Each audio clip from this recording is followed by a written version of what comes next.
কি রিক্সা লইছো মিয়া, চলে না, তাড়াতাড়ি যাও। কই মামা, ভালোই তো চলতেছে।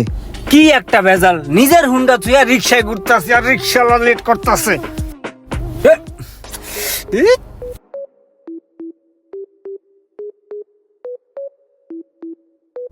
এই দাঁড়াও দাঁড়াও দাঁড়াও দাঁড়াও। কি অবস্থা সোহাগ ভাই, অনেকদিন পর দেখলাম আপনারা, ভালো আছেন? হ্যাঁ ভালো, আমি তো বেশ কিছুদিন দেশের বাইরে ছিলাম, এই কারণে দেখা হয় নাই। ও আচ্ছা আচ্ছা, তা ভাই কি ব্যস্ত নাকি? ব্যস্ত না থাকলে চলেন আমার সাথে, একটা ইফতার পার্টি আছে, অ্যাটেন্ড করে গিয়ে। ব্যস্ত না, কিন্তু রোজাও রাখি নাই। যাও যায়, চলো। ঠিক আছে ভাই, চলেন, আসেন আসেন আমার সাথে।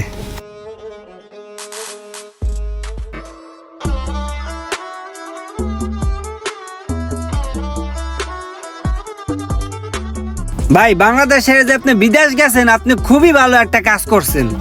বাংলাদেশে থাকলে যে কি যে একটা অশান্তি, যে রাস্তায় কি ধুলা বালু, কি যে একটা অবস্থা ভাই, মানে ডিসগাস্টিং ভাই, ডিসগাস্টিং। রোমান ভাই, দেশ ছেড়ে তো কেউ চলে যেতে চায় না, যতই হোক এটা আমাদের মাতৃভূমি। তারপরও জীবিকার তাগিদে নানান দেশে পাড়ি দিতে হয়। না সেটা তো ঠিক আছে, কিন্তু মামা সাইড করো, ওই সামনে খাওয়ানোর দোকানের সামনে।